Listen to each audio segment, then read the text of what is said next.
Bienvenidos a la lectura orante con las Sagradas Escrituras. En este jueves de esta séptima semana de Pascua, seguimos escuchando la oración sacerdotal que dirige Jesús al Padre. Hoy en este capítulo 17 tomamos los versículos del 20 al 26. Escuchemos con atención. En aquel tiempo dijo Jesús: no ruego solo por estos, sino también por aquellos que por medio de su palabra creerán en mí, para que todos sean uno, como tú, Padre, en mí y yo en ti. Que ellos también sean uno en nosotros, para que el mundo crea que tú me has enviado. Yo les he dado la gloria que tú me diste, para que sean uno como nosotros somos uno. Yo en ellos y tú en mí, para que sean perfectamente uno. Y el mundo conozca que tú me has enviado y que los has amado a ellos como me has amado a mí. Padre, los que tú me has dado quiero que donde yo esté estén también conmigo, para que contemplen mi gloria, la que me has dado, porque me has amado antes de la creación del mundo. Padre justo, Padre justo, el mundo no te ha conocido, pero yo te he conocido. Y estos han conocido que tú me has enviado. Yo les he dado a conocer tu nombre y se lo seguiré dando a conocer, para que el amor con que tú me has amado esté en ellos y yo en ellos. Palabra del Señor. Gloria a ti, Señor Jesús. Pidamos hoy la fuerza del Espíritu Santo. Estamos camino hacia la plenitud de este Pentecostés que renovaremos en este domingo. Digamos: ven Espíritu Divino, manda tu luz desde el cielo. Padre amoroso del pobre, don en tus dones espléndido. Luz que penetra las almas, fuente del mayor consuelo. Dulce huésped del alma, descanso de nuestro esfuerzo. Tregua en el duro trabajo, brisa en las horas de fuego, gozo que enjuga las lágrimas y reconfortan los duelos. Entra hasta el fondo del alma, divina luz, y enriquécenos. Mira el vacío del hombre si tú le faltas por dentro. Mira el poder del pecado cuando no envías tu aliento. Riega la tierra en sequía, sana el corazón enfermo, lava las manchas, infunde calor de vida en el hielo. Doma al espíritu indómito, guía al que tuerce el sendero. Reparte tus 7 dones según la fe de tus siervos. Por tu bondad y tu gracia, dale al esfuerzo su mérito. Salva al que busca salvarse y danos tu gozo eterno. Amén. ¿Qué dice el texto? Capítulo 17 de Juan. Hoy en los versículos 20 al 26. Puntualmente entonces dice que nos ruega solo por. ¿A qué se refiere? ¿Está pensando en quiénes? ¿Quiénes vendrán? Porque el trabajo de los apóstoles producirá la iglesia. ¿Y entonces qué pasará con la iglesia? ¿Qué quiere Jesús para la iglesia? Para los que crean por el trabajo del apostólico, por el testimonio que darán aquellos que han convivido y han conocido a Jesús. Hay una palabra central hoy que es contundente, que está en la petición de los labios y en el corazón de Cristo para el Padre, que los que vendrán sean, y hace una referencia trinitaria. ¿A qué se refiere Jesús? Allí, ¿cuál es la petición de fondo? Y eso generará un testimonio y eso atraerá a más creyentes, para que también entremos en el tema de la glorificación y los que crean contemplen la gloria de Jesús. ¿Cuáles son las expresiones de Jesús en estos versículos? ¿Qué habla del conocimiento que han tenido los apóstoles? ¿Cuál es la petición de fondo entonces en esta unidad que pide hoy Jesús? ¿Cómo debe ser? ¿Según cuál modelo? Hacemos la pausa, la palabra resuena. En la segunda lectura nos quedamos con un versículo, con una expresión, con una palabra, con un gesto del Señor Jesús. Y en la tercera lectura nos quedamos con una síntesis. Llegamos a la tercera parte de esta oración sacerdotal de Jesús. Y en este día de meditación hay una clara petición al Padre: que todos sean uno. La unidad en el amor. No solo ruego por estos. Ahora la petición es, venía pidiendo por los apóstoles que quedaban en el mundo para que no fueran del mundo y sean guardados y fueran santificados en la verdad. Ahora se le pide al Padre que los que crean por el trabajo apostólico, los que vendrán y formarán la iglesia, cuenten con el respaldo del Dios que es una unidad de amor. No ruego solo por esto, sino también por aquellos que por medio de su palabra creerán en mí, para que todos sean uno. Y ojo con esto, como tú, Padre, en mí y yo en ti, que ellos sean uno en nosotros. Como tú, Padre, en mí y yo. Este es el modelo de unidad. Como el Padre y el Hijo se aman, se produce nada más ni nada menos la fuerza del amor, que es el Espíritu, que es Dios, tercera persona, de igual dignidad que el Padre y el Hijo. Y entonces esta es la vida trinitaria, el amor. Que este amor que ha mostrado el amante, que es el Padre, que recibe el amado, que es el Hijo, y que demuestra el amor, que es el Espíritu, esta unidad en el amor, porque es el amor el que causa la unidad, sea la que mueva a los creyentes y a la iglesia. Y que ellos puedan vivir en esta unidad trinitaria. Ese es el parangón y el modelo. Yo les he dado la gloria que tú me diste para que sean uno como nosotros somos unos. Yo en ellos y tú en mí. Yo en ellos y tú en mí. Si estamos en Jesús, estamos con el Padre y el Espíritu. Si seguimos las enseñanzas de Jesús, vivimos en la unidad que produce la obediencia del amor y la obediencia de la fe. Esa es la unidad que pide hoy Jesús. Y que el mundo conozca que tú me has enviado y que los has amado a ellos como me has amado a mí. Recordemos que quien se une a Cristo Jesús entra a participar de este amor trinitario, porque el Padre ve a su Hijo Jesucristo en cada alma modelada en el amor, en la obediencia y en la fe. Y entonces es una invitación a la unidad. Esa ha sido claramente una expresión latina que dice ut unum sint, que sean uno. Esa es la petición de Jesús. Pero para que esto se dé, tendríamos que amar como ha amado Jesús, con la fuerza del Espíritu, del amor en nosotros, el Espíritu Santo, para que podamos entrar en esta dinámica y las demás digan, vean cómo se aman. Y eso es lo que ha llevado el testimonio en la iglesia y es lo que ha traído a muchos otros creyentes para que vean cómo los verdaderos creyentes tienen una vida en el amor. Entonces, hoy la invitación es a dejarnos entrar en esta unidad del amor. Tristemente, hoy coincide todo este evangelio con un hecho que pasó ayer en España, y lo tomo para que miremos esta historia de la iglesia como está llena de vicisitudes y dificultades.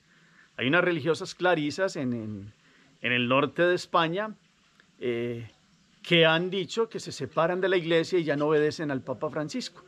De 16 religiosas clarisas de un convento en el norte de España, en Burgos, en una población de allí, de esta arquidiócesis, pues la superiora decidió que ya no pertenece a la Iglesia Católica Romana, sino que se queda con una iglesia pía que sustenta un obispo que ha sido excomulgado de la iglesia porque él dice que la iglesia después del Concilio Vaticano II es otra iglesia y que los papas después de Pío XII no son verdaderos papas. Imagínense ustedes semejante cosa.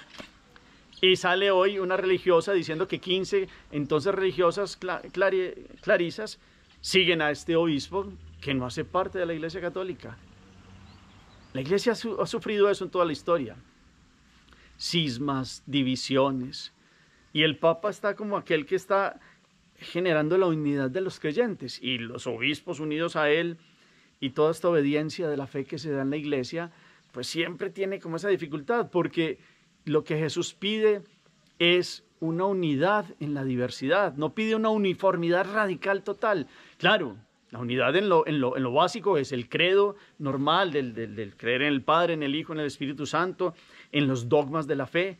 Hay cosas que son accesorias y que hay grupos como todos en la iglesia, unos que son más radicales, otros que son más liberales. Pero ¿cómo llevar esa unidad en esta tensión de la diversidad? Y esta es la fuerza que le pedimos a Dios en estos momentos de la historia para que pueda generarse esta unidad, que es un grito del corazón de Jesús al Padre en el buen sentido de una oración profunda, para que los que vinieran en el tiempo estuvieran caminando en el amor. Ámense los unos a los otros como yo los he amado. Pero como el espíritu del mal genera división, divide y reinarás, pues siempre ha sido la lucha constante. Entonces hoy se pide una unidad, leyendo este texto, es la unidad intraeclesial dentro de la iglesia y es la unidad intereclesial, es de otros movimientos cristianos, cómo relacionarnos dentro de lo que nos une y no en lo que nos separa. Eso ha sido un movimiento que se ha llamado ecumenismo y que el Concilio Vaticano II lo ha visto bien e inclusive ha generado allí un comunicado y una expresión que se llama Unitatis Redintegratio, que hace parte de toda una visión de esta unidad para que todos sean uno. Y cómo poder trabajar, que es más fácil trabajar con los bloques antiguos de otras iglesias que con estas iglesias que a cada rato fundan y que van fundando, y a cualquiera se le dio porque era un nuevo iluminado y va fundando una iglesia. Hoy en día es difícil ese tipo de ecumenismo, es más fácil con el ecumenismo con las grandes divisiones antiguas, inclusive con los ortodoxos, con los anglicanos y con otros, que con estas otras iglesias, perdónenme la expresión, que consiguen cualquier garaje y que allí funcionan y que traen una nueva revelación. La revelación única es Jesucristo. Entonces, ahí vamos viendo cómo es esta petición de Jesús, es una lucha en el tiempo para que los que vengan verdaderamente a la fe tengamos esta fuerza de esta unidad y tengamos la capacidad de que verdaderamente contemplemos esta gloria de Jesús, que es la gloria que se da en la unidad del amor del Padre, del Hijo y del Espíritu Santo. El Hijo ha sido glorificado en la cruz y con ello nos redimió. Y ha sido la obra de la obediencia de una unidad de un Hijo que nunca se ha separado de su Padre de ninguno de sus criterios. La Iglesia está llamada a vivir en esta unidad que nos da la fe trinitaria, Padre, Hijo y Espíritu Santo. Los dogmas fundamentales de la Iglesia. Hay cosas accesorias que vuelvo y repito, que se pueden manejar, pero que esta unidad en el amor que conlleva que el mundo esté dividido en las diversas diócesis, en los lugares, conferencias episcopales en las distintas naciones y adentro de la iglesia haya unidad. Si imagínense ustedes el trabajo que hay que hacer para que haya unidad en una parroquia. No sé si ustedes en sus parroquias han visto que es normal y natural que a veces que estos celos humanos y este querer figurar y hay ciertas cositas que a veces hay roces. Imagínense si hay que trabajar por esta unidad parroquial, que es la que constituye la cédula de esta unidad visible de la iglesia, o la unidad inclusive dentro de las familias, que hay unos que creen y otros no. Cuanto no más con otro tipo de movimientos que se llaman cristianos, pero que están ahí caminando en el tiempo de la historia. El Espíritu va guiando, y el Espíritu es el que guía a la iglesia. Unos se han salido, otros han vuelto, pero todos lo que nos debe mover es el unirnos a la palabra de Cristo, a su evangelio, en los sacramentos que él ha fundado, en la cabeza de Pedro, que lo ha constituido el primero entre los hermanos. Y dentro de esta unidad, en la diversidad, porque la iglesia está en culturas diversas, pero donde se une, donde celebramos la misma Eucaristía, tenemos las mismas lecturas, así se celebra en Filipinas, o en Singapur, o en el sur del continente americano, o en Norteamérica, o en alguna isla remota. Todos los que son católicos tenemos la misma liturgia, la misma celebración, tenemos el derecho canónico, tenemos lo que nos une también en la fe y en los dogmas, y esto nos debe mover a que lo que nosotros hacemos es imitar a Jesucristo, que ha sido obediente al Padre. Y esta obediencia de la fe permite un amor, entrar en este círculo trinitario de un amor que nunca termina, que es más que círculos, con una espiral, porque nos levanta en el amor y en la santidad, para que verdaderamente el mundo conozca este amor que nos ha revelado el Hijo del Padre. Yo les he dado a conocer tu nombre y se lo seguiré dando a conocer, para que el amor con que tú me has amado, esté en ellos y yo en ellos. Cristo sigue revelándose. En cada Eucaristía se hace presente en cualquier lugar del mundo. Pidamos para que la iglesia tenga la fuerza para resistir a estos embates de la división, a estos embates de los cismas, a la tribulación de los tiempos, que siempre aparece Satanás inoculando el veneno en los corazones de la división, de la herejía, del cisma, de la pelea, del pleito. Hay unos que son radicalistas y que no soportan nada, y hay otros que ya son muy laxistas. Y entonces, ¿cómo vivir este evangelio? Es muy diciente esto que ha pasado ayer en este contexto, este evangelio de hoy, que podamos comprender que el anhelo de Jesús es ese.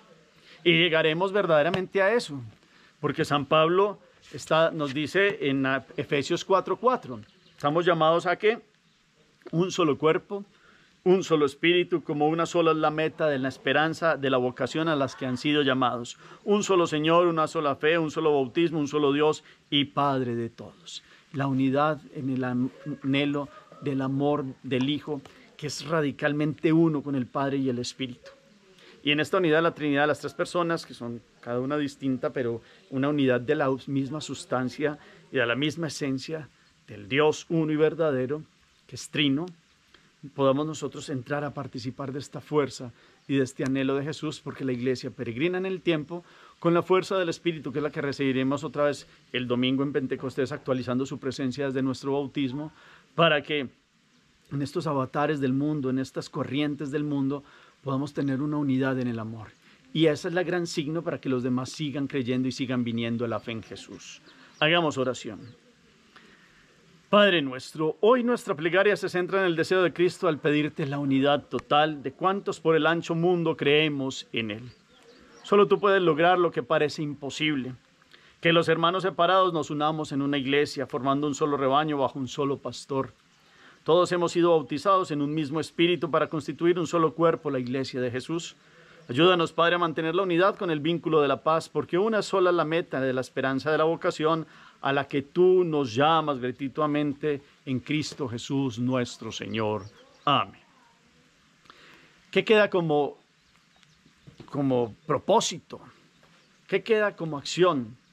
Yo que puedo aportar a esta unidad en la iglesia, dentro de mi parroquia, dentro de mi pequeña comunidad, dentro de mi familia. ¿Cómo contribuyo a que, siguiendo a Cristo en la unidad del amor que Él tiene con el Padre y el Espíritu, caminemos en unidad, no en división, ni en pelea, ni en pleito, ni en cisma, y que aportemos en el amor? Gracias por el eco que colocan al final del chat. El Señor esté con ustedes, y la bendición de Dios Todopoderoso, Padre, Hijo y Espíritu Santo, descienda sobre ustedes y los acompañe siempre. Podemos seguir en paz. Demos gracias a Dios. Feliz día para todos.